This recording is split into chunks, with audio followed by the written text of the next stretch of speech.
听你本师释迦牟尼佛，听你文殊智慧勇士，听你传真导恩上师，无上甚深微妙法，百千万劫难遭遇。我今将愿得受持愿解如来真实义，为度化一切众生，请大家发无上殊胜的菩提心。好，今天我们利用几堂课的时间，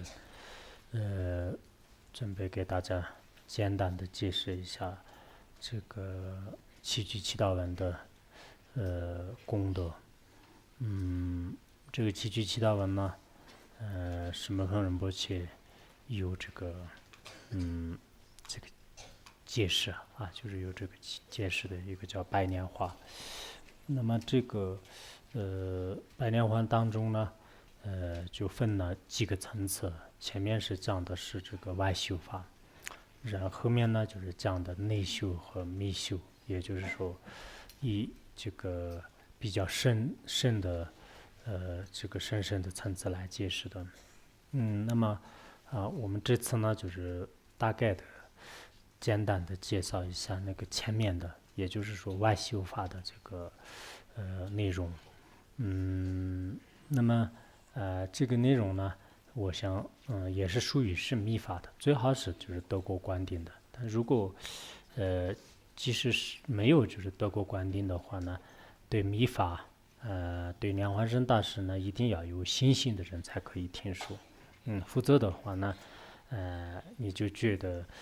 就是这个密法呢，就是可能是邪道，密法呢就是恐怕是不合理的。持有这种邪见的人呢，最好就是没有必要，就是说听说，否则的话呢，对自相续不一定是有利的。所以我们这里呢，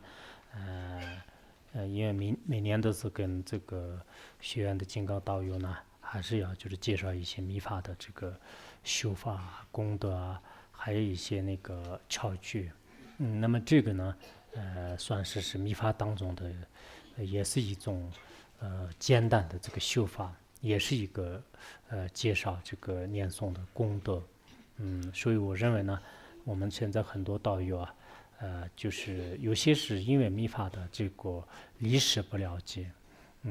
这个功德不清楚，最后呢就是导致这个舍弃啊、诽谤啊有这种情况。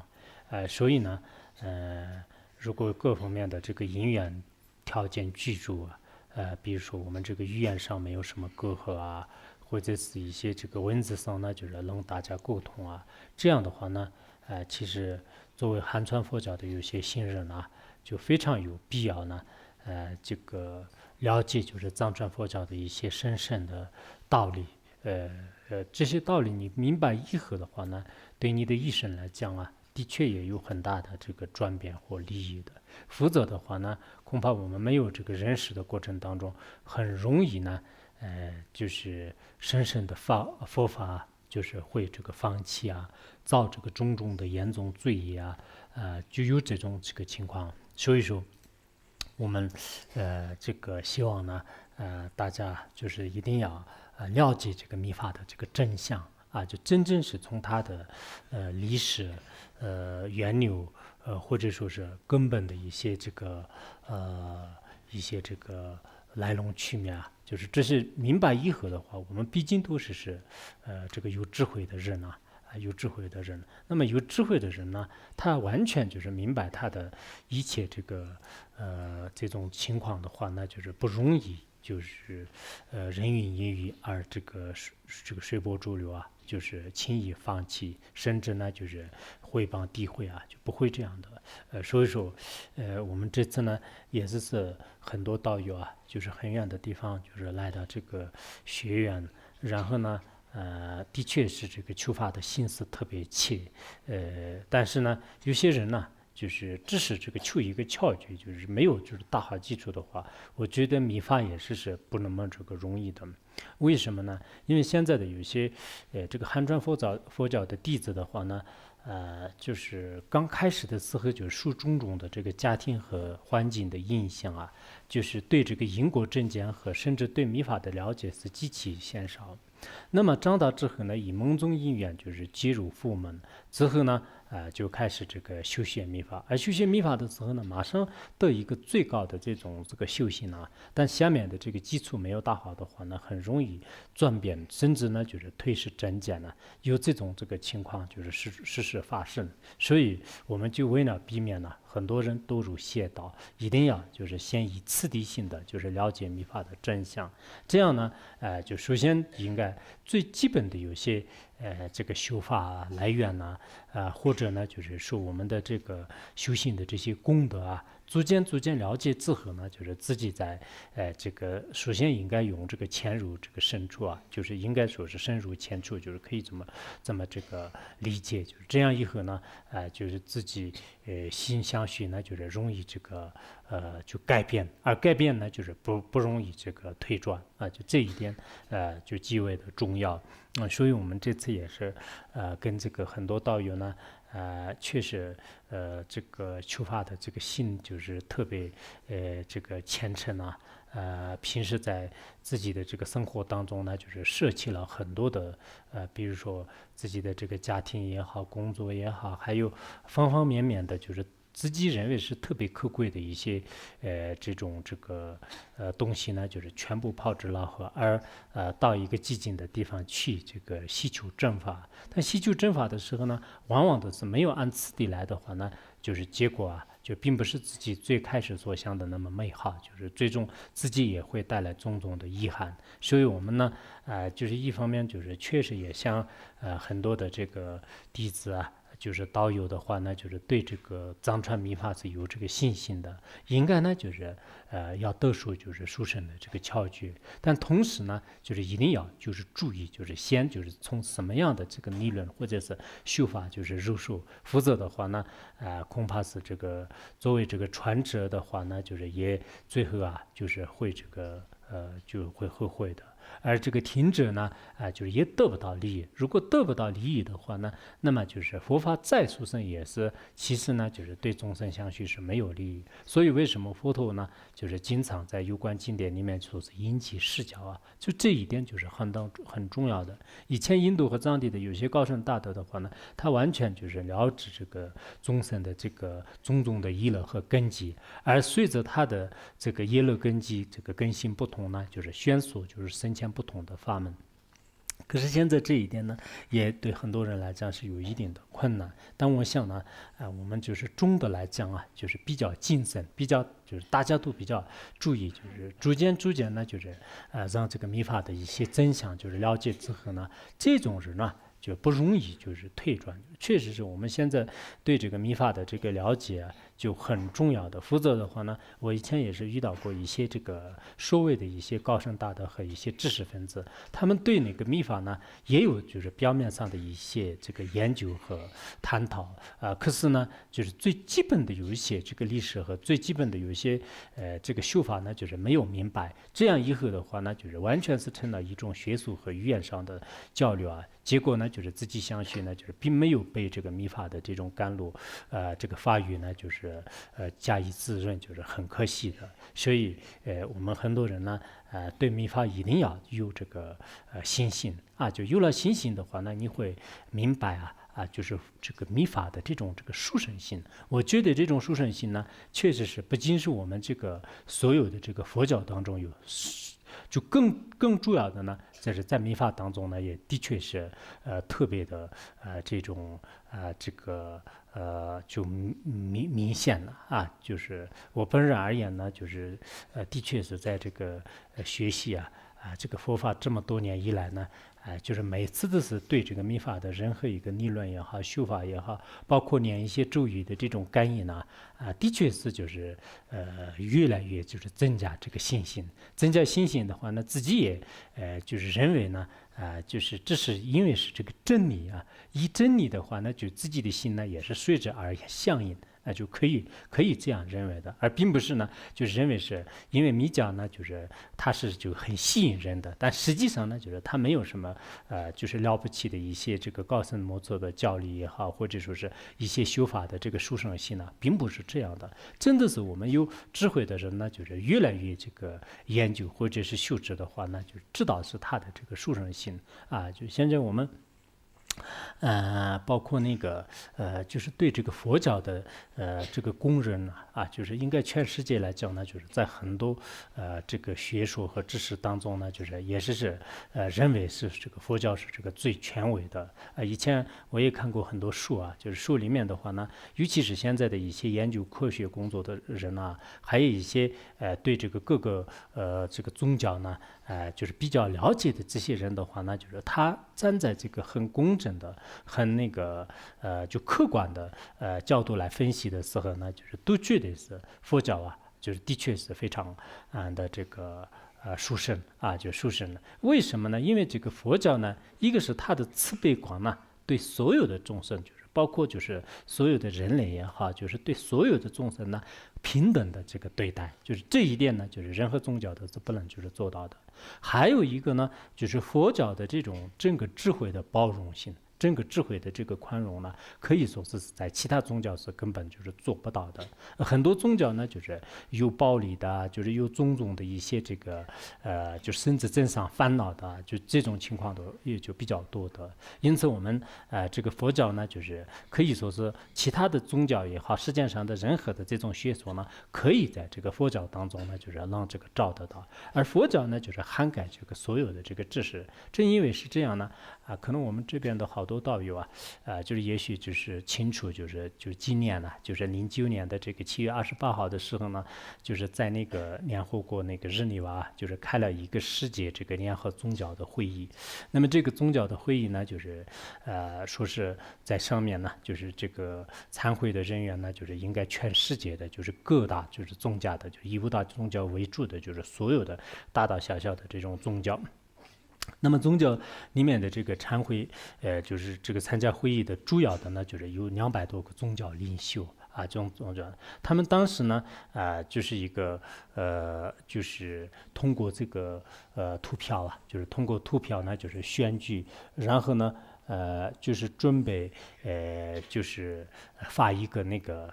就世界宗教的这种这个就是全球性的应该这个什么就是最佳世界宗教奖就是发这样一个那个奖品。但后来那个就是通过这个这种投票的时候呢，就是很多这个其他宗教的人呢，就是把这种这个票就是没有投到就是自己的宗教，就是而就是什么，就是放到那个就是佛教上。就佛教上，最终呢，就是得到的是这个在全世界的宗教这个联合宗教会当中的话，就是这个佛教呢，就是得到这个奖就是得到这个全世界的这个奖所以这是这个应该在有史以来讲，这个全世界呢，就是非常的这个公认的一个奖就是那么就是这个后来得奖之后的话呢，就是有好几个可能这个就是这个采访的人呢，就是对这些就是参加会议的这些人当中呢，就是也做了一些调查和这个采访就进行采访。那么有一个就是研究这个世界宗教会的一个就是有一个人呢就是他是这样讲的，就是他说这次呢就是因为这个佛教就是得这个奖呢，就是他认为是并不是很这个惊讶的就因为呢就是佛教就是自古以来呢，就是从来都是没有以这个佛教的名义来发生过任何这个战争就是任何一个这个战争，而且这一点的话呢，跟这个其他的这个宗教是就完全是不相同的所以呢就是佛教徒呢就是他所这个倡导的这个从这个佛教的精神呢，就是完全是这个落到实处就是有些人是这样就是讲的，还有些那个其他的有些这个宗教呢他也说是这个他呢就是特别就是爱他的这个宗教，但是呢就这次为什么是他把这个就票呢就是投到这个佛教上呢？因为他在每次那个读这个圣经的就是读这个圣经的这个同时的话呢他也这个发现呢就是围绕这个上帝就是杀害就是很多的这个其他的异教徒啊，就是有这种这个说法啊，就有些人士也有这种说法，还有其他有些宗教的人呢，就是他们也说，虽然呢就是他特别爱他的这个宗教，但是呢就是他们呢也是经常就是害这个其他的一些众生，甚至呢就是也这个杀害就其他的一些这个人类，就是不得不承认这一点，就是因此呢，就是他这次呢，就是并没有选自己的宗教。还有一些人呢，他们就是说，他们都认为是自己的宗教的事实，当然是这个很好的。但是还有一些人呢，就是他们认为是，虽然他是其他的这个异教徒，但是呢，还是要这个参修的呢，就是这个佛教的。所以说呢，虽然当时的这个参会者就是佛教徒呢，就是并不是很多的，但是呢，最终就是全世界当中呢，说是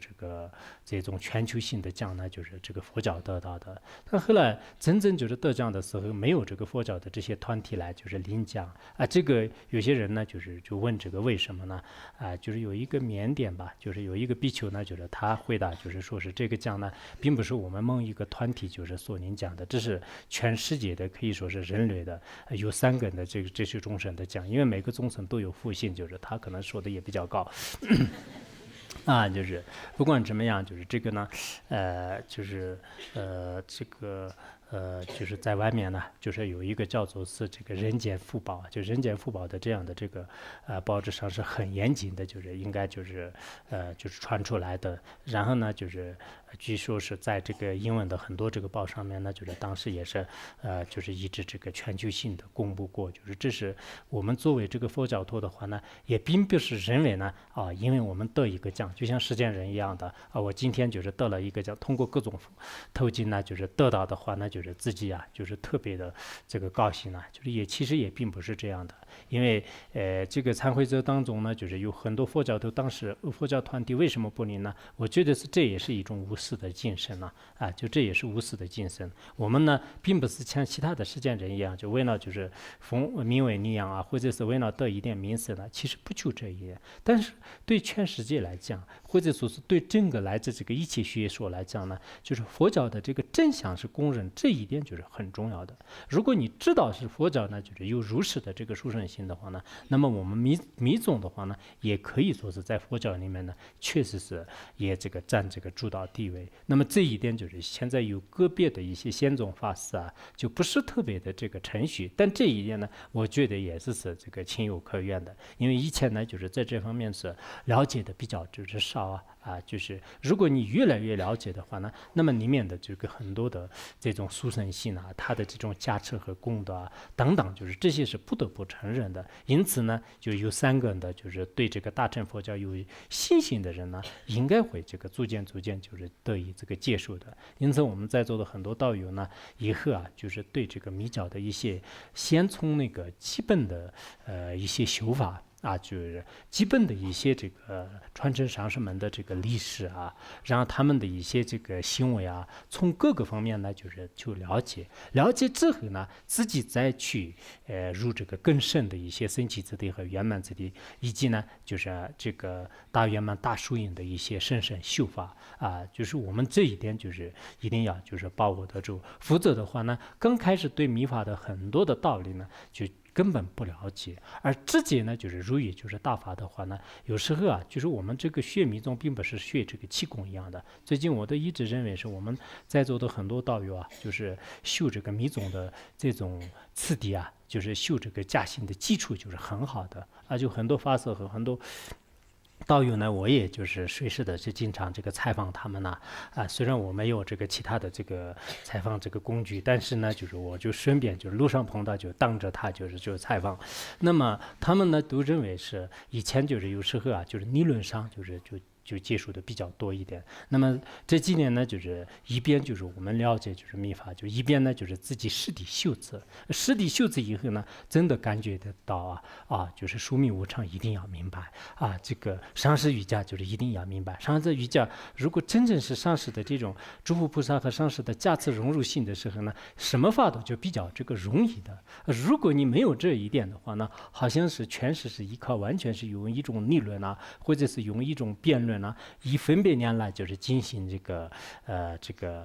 修持或者掌握的话呢，就是有一定的困难。所以很多人的这个心灵呢，就是的确是有一种就是不共的这种加持或者说是感应啊，就这一点就是很重要的。现在可能很多人也是可能认识得到啊，让你传一个密法的话呢，有些人不一定会传，有些人是虽然会传，但是他感觉得到呢，就是要这个先从那个基础开始了解，就这一点。那应该是有所这个感应的，就所以我们这次呢，也是就一边呢就是让大家就是了解一下，就是这个密宗当中的一个七句祈祷文的这个功德呢，也是简单的这个讲一下。当然它的内和密啊，还有更就极为这个密法的一些修法的话呢，恐怕就是我们现在暂时呢就是不讲，就是以后方便的时候呢，就是再给大家就可以这个提供。那么这样的话，我们先就是按照蒙彭仁波切的这个白莲花画的这个词句啊，就是简单的做字面上的这个介绍吧。就是我想也没有必要就是用很多校正例证来给大家阐述，只是让你们呢就是字面上就是了解一下，然后你们有智慧的人呢会知道是原来就是这些圣者们的金刚语言啊，就是有如是这个殊胜的这个价值和力量，就是会明白的。那么这个七句祈祷文的这个解释啊，就是白莲花呢，就是什么彭仁波切照的。那么刚开始呢，有一个翻译的，就是祈祷莲花生大师的，就是南蒙哥热班满子谢热班子德恰呀。三世正佛金刚车，此插化现海神尊，无私至圣持名王，具得年舍救护中。这是第一个祈祷文呢，就是说是这个三世诸佛的这种化现呢，就是金刚持，也就是三世诸佛的这种本体呢，就是金刚持。金刚持呢，就是在这个插图当中呢，在众生面前就是显现就是海神，也就是说莲花生大师。那么莲花生大师呢，就是获得了这种无私的这个智慧。也就是说，所有这个成千上万的这个慈名就是王啊，就是慈名王。具的莲花生大师呢，就是祈求你呢，就是应该这个救护我们末法时代的这些可怜的这个众生啊，我们越祈祷就是念时的话呢，那么它的价值呢，就是越这个猛烈，那么融入我们的这个心之后呢，我们的修行呢，一定会是这个顺利成功的。否则的话呢，的确是末法时代的时候邪魔外道激起的猖狂，然后自己的邪智分别念也是就随时的这个涌现。在这样的这个黑暗世道当中的话呢，我想没有依靠这个一种非常这个殊胜的强而有力的这样的一个后盾的话，好像就完全是依靠脆弱的自力来这个完成自己的修道的话呢，有一定的困难。因此呢，我也是再三那个祈求我们的这个金刚道友们呢，就是随时都是要这个以虔诚的信心和猛烈的这个祈祷就莲花生大师，就这样以后呢，你的这个修行呢，就是会这个圆满的33中的。如来家此智日论开启三心之信念，三说这个风靡甘美为居三愿者请分享，就是这是用一种拟人的这个说法来就是说明就是如来的这个价值呢，就是这个日轮的阳光一样的。那么日轮的这个阳光一照射的时候呢，会这个开启呢，就是门彭仁波切的这个心性的这个智慧莲花，就是心的这种莲花就是阳光呢，就是开启这个莲花。那么那个时候呢，就是会这个说出了，就是下面所讲的这个讲义，就是这个三说呢，就像是这个蜂蜜甘美味一样的就美味佳肴就也可以说是这样的一种这个三说。这种这个三说呢，我们具有缘分的这个蜜蜂就是具有缘分，不是蜜蜂，就具有缘分的这个人们的话呢，就是可以这个享用。就是以这样的这种因为阳光开启莲花当中呢，就积聚这种蜜蜂最后呢就是积累这种蜂蜜的，让这样的这种甜美的蜂蜜呢，就是让有缘者呢就是可以这个享用就是可以这个享用。那么于此堪为三千一切如来之本体，吉祥无尽大师则一切七道文之王的这七句金刚语啊，就是莲花生大师有很多很多的七道文，但是所有的七道文的这种智王呢，就是这个七句七道文，是呈现自身金刚自身的方式，成为加持系里的大宝藏啊。就是这个七句七道文的话呢，不是莲花生大师一个就是他自己造的，也不是就是对他一个祈祷的，就所有的十方诸佛的祈祷文，他也是在这个30诸佛的这种加持和智慧啊，就是集聚一体的时候呢，就像虚空当中我们的一字虚一样的，就是自然就是发出的这种声音的这样的一个祈祷文啊，就是这么这个祈祷文呢，是一切加持、一切功德、一切细力的这个来源或者是宝藏。所以我们下面就是可能很多人呢，就是读了祈祷文以后的，读了这个功德以后的话，才知道啊，我们不说是他的这个最内和密的那种这个深层的意思啊，就只是外面的，就是外意。就摩诃仁波切在这里解的这样的外意的话，那就真的是有些时候是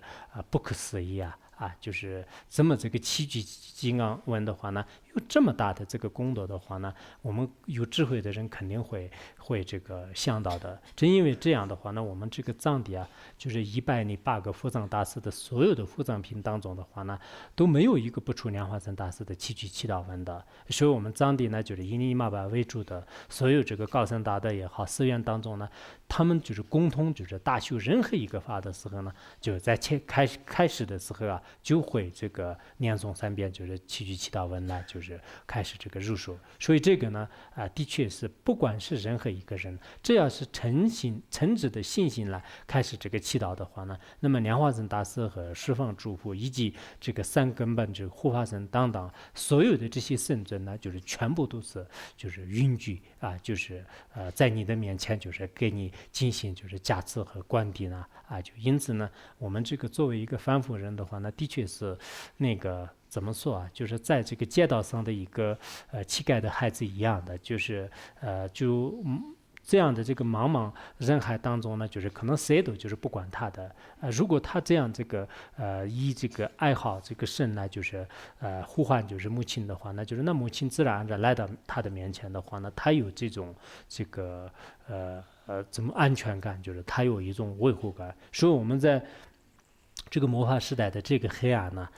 就是每个凡夫人呢，很想把这个修行圆满成功，可是呢，就是在这样的这个时代里面呢，你的这个修行完全圆满是有一定的困难，所以我们经常认为是这个上师护法本尊就是祈祷就是很重要的。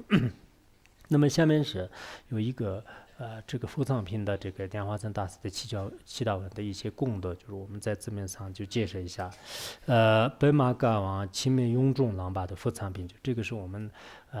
公制那个永登讲座就摩诃仁波切的上师，就是他也是非常了不起的江群粹永波通史的一个佛藏大师就是那么他的专辑呢，就是在登州佛教史其他很多里面就是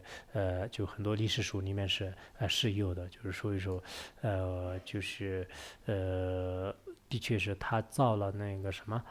五宝藏，就是我光真这七宝藏，他有五宝藏，然后他的所有的作品的是有90多行还是多少？就是他的，我记得他专辑里面说是这个功德圆正讲做的这个功德呢，就不可思议的。从他的作品方面来讲的话呢，好像是他一辈子的是开始这个就是做书一样的。然后从他这个去佛藏方面的话呢，就是好像一辈子的是就是以佛藏法来这个利益众生的，等等诸如此类的，他的每一个角度的这种利益众生和弘法的这个事业就是极其广大，就是不可思议的。那么他的这个佛藏品七句七道文的修法当中是这样讲的就是自身注意念化者入定本所法界是法心自利金刚身七句自身因全勤无量微光报身气觉无定觉无定居无决定边虚空插图甚至庄严相它这里，这样的，就是刚开始的时候呢，就是所谓的这个自身注意莲花的这个莲花生大师我啊，就是入于这个本初的远离一切戏论也好，就是不可言说的这种法界当中。那个时候呢，因为这个法性灵和众生的这个福报力就是以这个法性的自然这种妙力当中呢，出现这个七具七道文的这种妙音就是七具七道文的这个妙音。那么这个妙音呢，就是全起呢，让它这个从发生的这种境界当中呢，就是出现就是无量威力的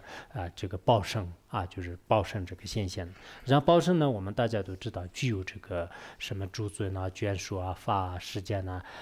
就是有这个五种决定呢就是五种决定呢，就是便于这个虚空变，以及呢就是生和那个插图的这个庄严这个现象。也就是说，我们这个报身插图当中呢，以五种决定性来，就是以自现的这个方式来，就是对自己的眷属呢宣述这个不可言说的这种妙法就这是妙述的，前面是法身，然后就报身。那么这个时候20法界无父母，离生七具各全亲，极乐世界如海中，莲花尽断气，现身功成通畅无不明，解脱事业超思维。那么这个就讲那个半化身，就是半报身的。那么在这个时候呢，就是无法界，就是也就是说，这个什么，这个报身父母还有那个什么这个金刚父母以及这个如来父母功德事业就是当这个五部这个父母就五部父母呢，就是异口同声的是唱起那个金刚七句的这个妙音就是这个妙音的歌来这个全情呢，就是这个念四的这种报身佛。那么这个时候呢，就是在这个极乐世界的这个入海当中呢，就是出现呢，就是莲花就在这个莲花的这个顶端呢，就是出现这个就是莲花身。这种莲花身呢，就是我们所谓的通常在，就是也就是说这个五部莲花五部莲花身，也是这个如来部莲花身和什么这个金刚部莲花身等等，就是五部的这种莲花身。就是无不明。那么它的这个解脱事业呢，就是无量无边的。就这是我们一般来说是这个极乐世界呢，就是半报身、半化身的这个方式来，就是利益众生的。就是这是就是报身当中只是出现这是化身的一部分。那么下面呢，就是讲这个福子智慧空性母白居自所同声颂，释迦佛陀占不住为能弘扬密宗教。七具妙音于引请密宗来密尘来源无尽尽大难国下之道语，昔有莲花之尽断有极乐国将化身功成念身金刚明。那么过后的话呢，就是有无数这个无边的这个白居之前的这个智慧空性母就智慧空性母的话呢，就是他们呢，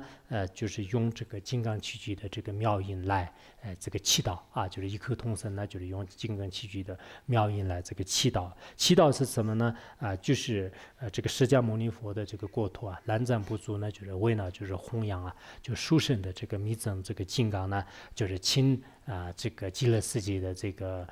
什么就是莲花生大师呢，就是来到这个人间。就这样呢，就是一一的这个祈祷。祈祷之后呢，就是结果这个因缘成熟呢，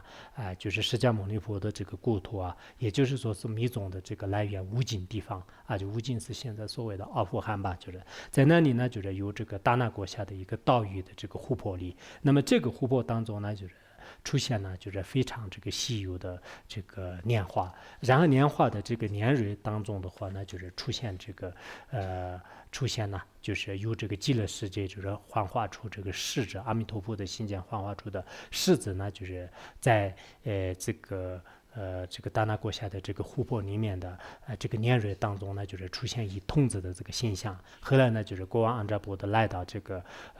就是湖里面的时候呢，就是他就已经发现，就是然后以太子的方式来这个结束啊，就所以这个呢，我们人们的是公称为是叫做是这个海参金刚啊，就莲花生大师。我们平时说的这个莲花生大师的这个他呢，就是来到我们这个南瞻部族，也就是说幻化身，就是化身呢，就是来到这边。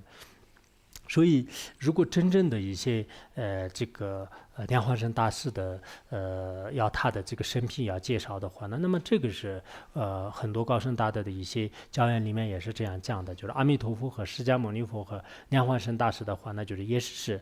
共同这个幻化的，就是这个我们一般的凡夫人也好，甚至这个菩萨的话也很难以这个接受他的不可思议的一些这个信解。所以呢，在这个藏地也是在历史上的话呢，就是虽然莲花生大师来到这个藏地弘扬这个佛法，但是这个时间的话呢，就是有些呢就是说是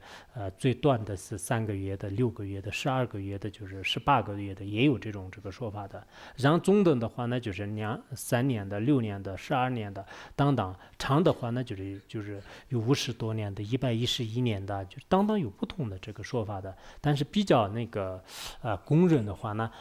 就是像那个登州法王啊，就是他们在有关的这个历史当中的话呢，就是说在大多数的这个藏人和有缘众生面前所现象的莲花生大师在藏地呢，就是住的时间是应该是这个好像50多年吧，国王之中的人21岁的时候，莲花生大师来到藏地，然后国王是59岁的时候圆寂的，后来莲花生大师好像还在藏地待了多少16年吧，反正这个佛教史里面有这样的这个说法。但这样的话呢，有些人就是说是为什么是在这个有些历史当中说莲花生大师呢，就是在藏地待的时间那么短，然后作者呢就是也进一步的解释说是，这是有些这个奸臣面前的话呢，就是实现就是待的时间很短，但实际上呢，莲花生大师整个这个学语就是所有的这个地方呢，就是予以这个加持如今为什么是藏地的这个佛教呢，就是完整就是不衰的，可以说是外教也各种外道的话呢，就是还没有这个进入就这个原因呢，就是当时他的一些不可思议的这种身变力和依靠，就是很多这个护法神的这个加持力呢，就是一直这个保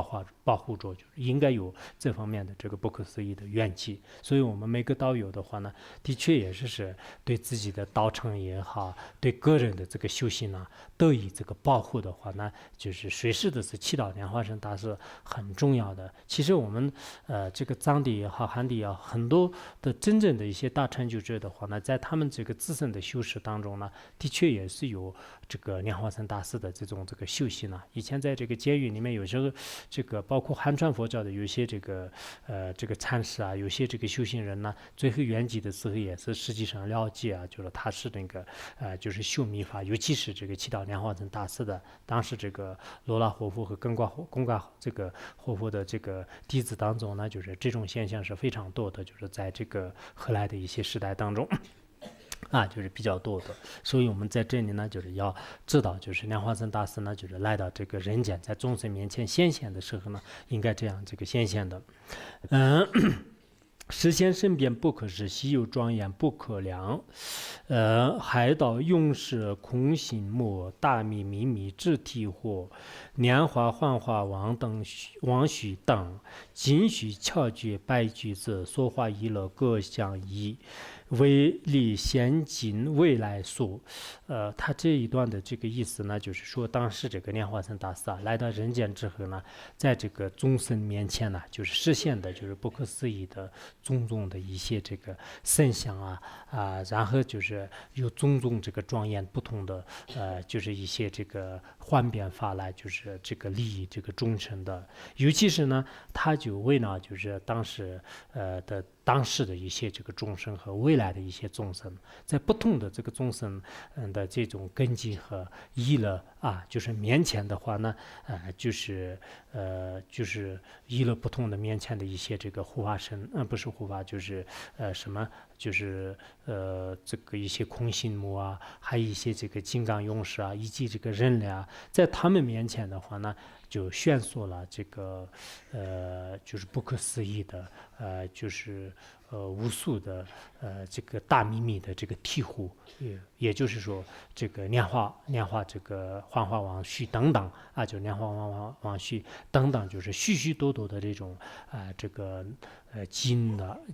什么经典呐、序部啊、理论啊、窍诀啊，就是等等等啊，就是为了不同的这些众生面前呢，就宣说了就是非常多的这个法要。即三根本约一体，本性念思智修法，一切智本即气具，本即气中是心识具，到位即为气觉之神以气才过圆满。那么刚才讲了，就是最不同的众生面前呢，就是都宣说了不可思议的这个精虚窍诀的这个法门。但是这些法门呢，全部集聚起来的话呢，其实这个三根本就是就是上是这个空性这个本尊的这个法门。那么这些这个法门呢，如果我们再这个把它归纳的话呢，就是全部是这个上师莲花增大师的修法当中。而上师莲花增大师的修法呢，也是在每一个佛藏品和每一个大师的这个这种作品当中呢，就是又有不同的修法。比如说念思这个寂静的修法、愤怒的修法。寂静的修法里面呢，就是每一个佛藏品的这个修法都是不相同的。但是这些全部呢，如果我们又归纳起来的话呢，其实根本就是这个七句七道文就我们很多人都不会修，就是所以你修这个念思那个念修的话呢，有一定的困难。所以很多人都念那个七句七道文没有问题的。我今有几类小杂把马给塞东波拉，也做就跟你找你白马就你几手掌，可度卡着忙不过，七几几是大着急。有些每个人的这个念法，我看以前有一个人，就是他的念诵方式是这样的，他有些他的这个发音呢，就是跟我们这边的音有点点不同，但是他自己认为是这样的这个发音呢，就是他的上师传的，就是那上师传的话呢也可以，应该每个发音的话呢，就是各个地方的可能念诵的音都不相同啊，就是我们有时候看到拉萨那个一边的那个这个念诵方法跟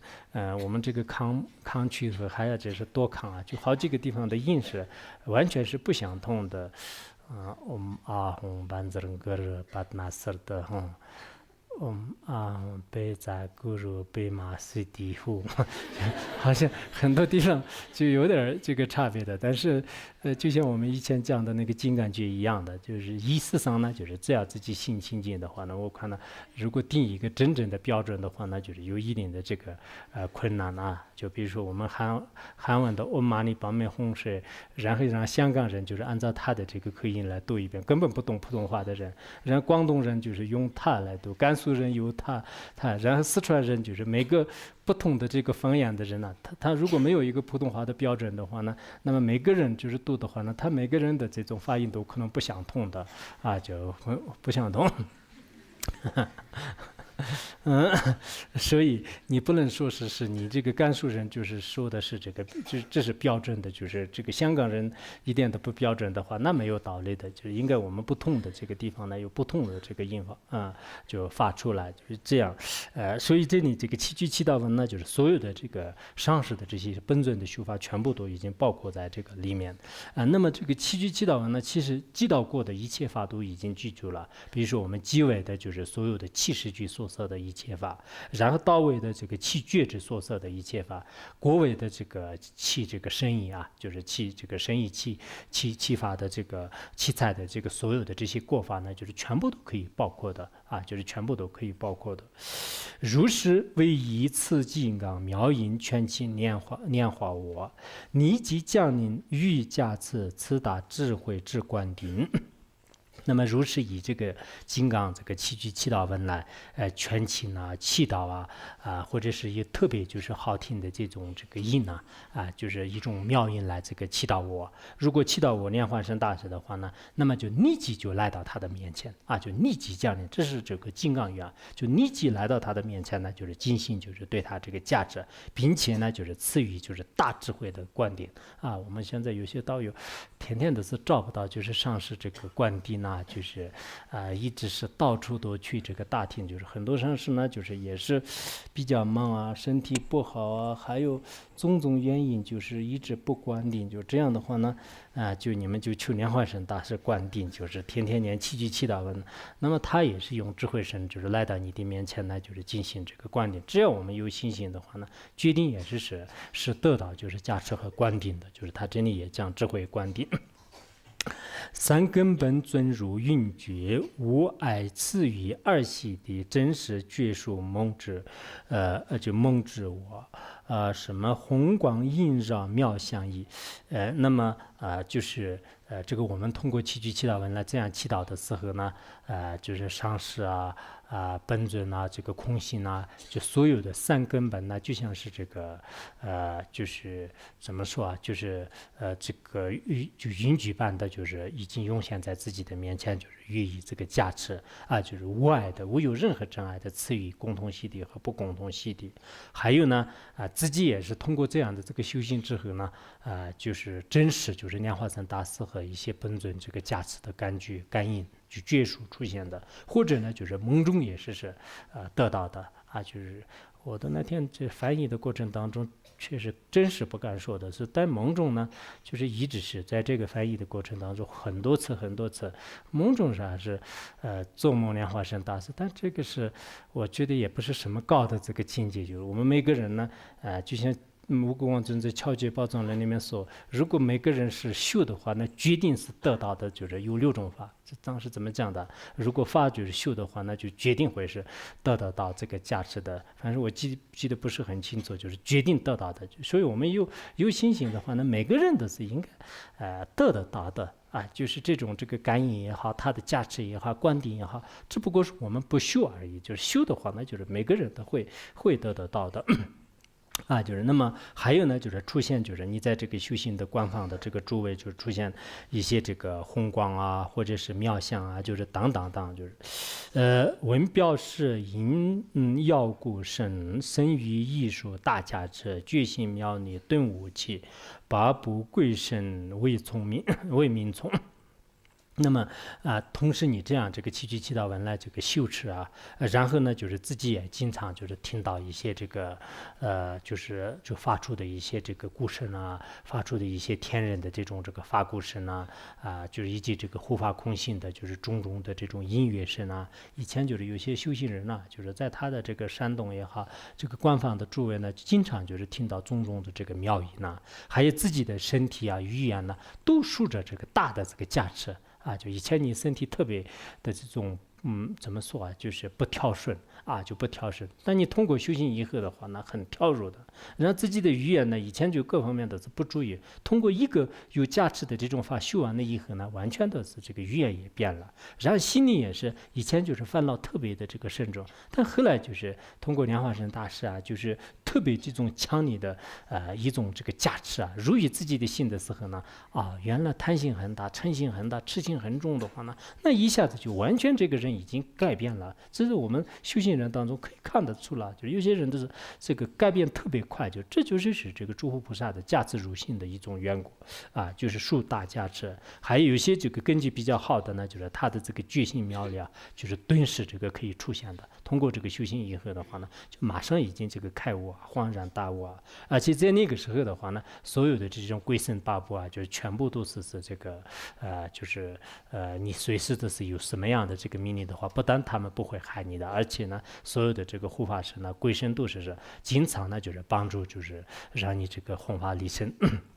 事业广大。理解原则后为列，殊知此名之第一。余年化我乘无别萨玛雅。那么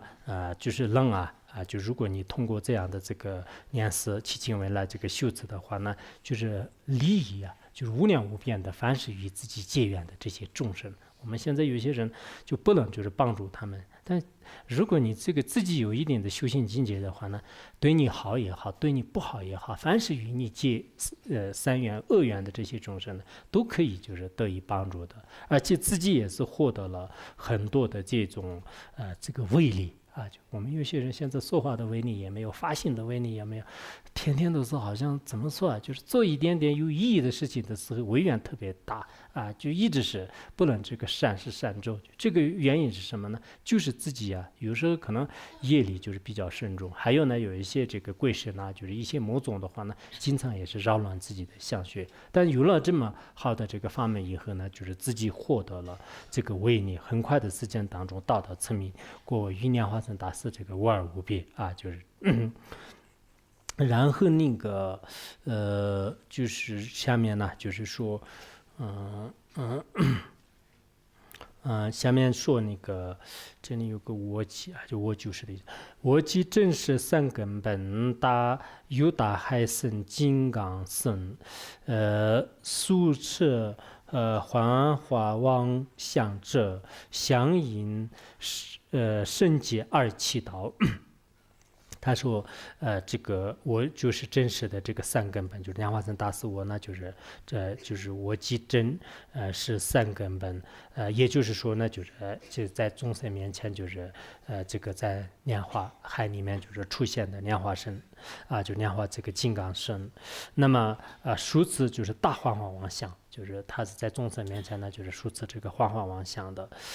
如果我们对他的这个所有的这种功德呢就是生起信解而予以这个加持的这祈祷的话呢莲花生大师呢就我们这个愿意对他祈祷的话呢，此语必同至细的国为利益金君臣，何待说话之弟子驱逐心髓赐教诲。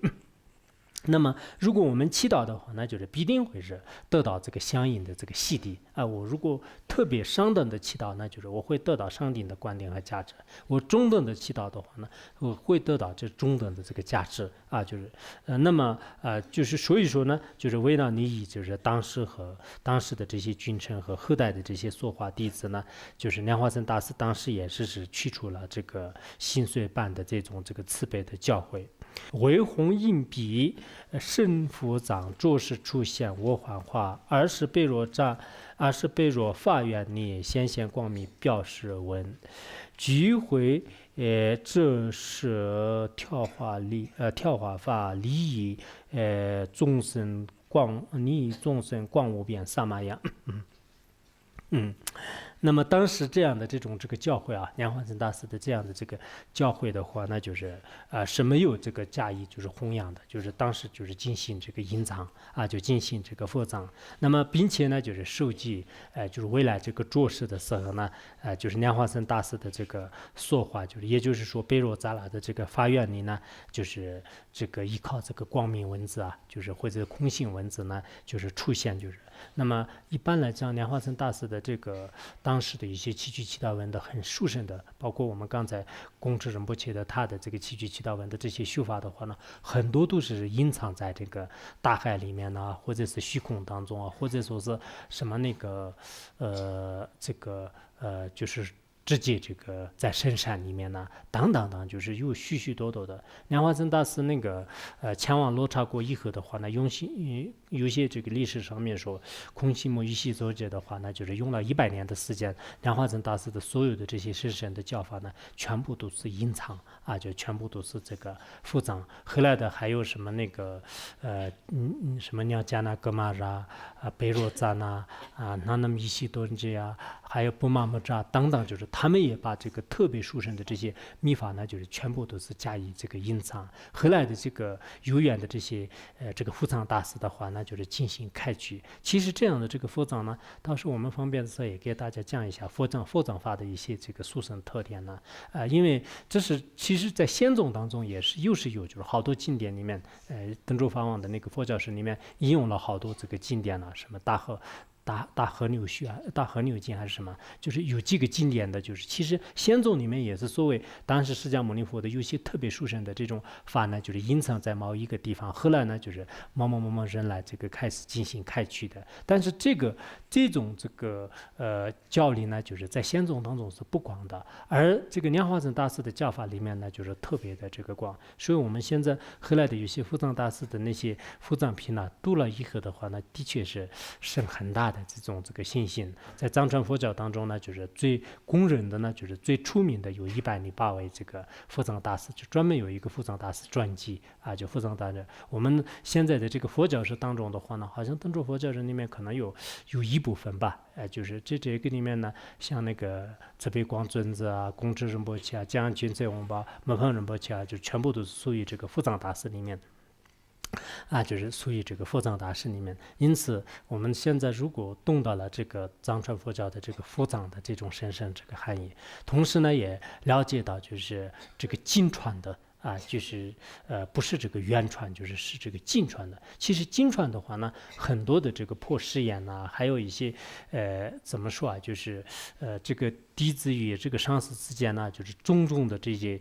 这个辗转啊，就是这些都是没有的。这就是莲花生大师呢，通过那个加持以后呢，就是把这个法呢，就是隐藏在这个什么地方。然后他也同时这个受记呢，就是某某某弟子道士去，后来呢，就是他通过发愿呢和这个弟子的发心呢，因为以成就那样，就是以种种的这种因缘成熟的话呢，但后来呢，就是确实也是时间地点已经这个各方面的因缘成熟的时候呢，把这部法呢就是去取出来，就是利益众生的。所以呢，我们在这里呢，就是也应该知道就是这个。七具七道文的很多的这种上师修法的话呢，那么就是后来就是这个伏藏大师来到这里的时候呢，就是他有些是会以前世的方式来开始这个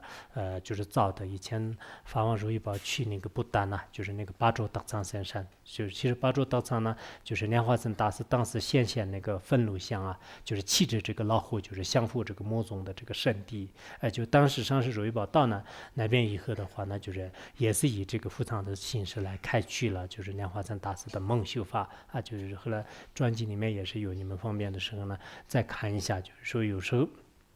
我们呢对密法的，就是除了我们的分别念的这种境界以外的，还有很多的这个深深道理。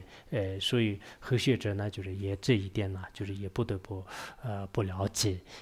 那么大概的这个怎么说啊？就是这个佛藏品里面的内容呢，我就做简单的这个介绍一下。这次我们呢，就是不光说吧，就只是让你们对密法有信心的人呢，就字面上呢，就是了解一下，看那个七具七道文字到底有什么样的这个功德。然后我们这个讲完了以后呢，很多人都可能不管是走路也好，吃饭也好，就天天的是念那个七道文，就是会这样的。我是这个就经常看了一本书以后的话，那就是暂时，就是特别有这个大的信心。然后凡夫人呢，就是过了一段时间又容易变，但是呢，你如果从根本上理解的话，那就是虽然有一点点变化，但大的这个方面呢，就是不会变的。所以我想，对很多人来讲呢，就是末法时代的时候，七道莲花生大师的确是这个很重要。这一点呢，希望你们也是好好的思维。就是我们也并不是因为我们是学藏传佛教的，所以一定要把这个藏传佛教如何弘扬，就这都是没有，就是只要对众生有利的话，那就是这个佛教也好，不是佛教，就如果是外道的话呢，我们觉得对众生最有益利的呢，就要去公平的去弘扬它，就是去这个发扬它。就这就是最唯一的这个目标。所以呢，我们对这个每个众生今生来世最有意义的呢，就是到底是什么法，就是这个每一个人来讲，应该就是值得这个观察或思维。好，讲到这里。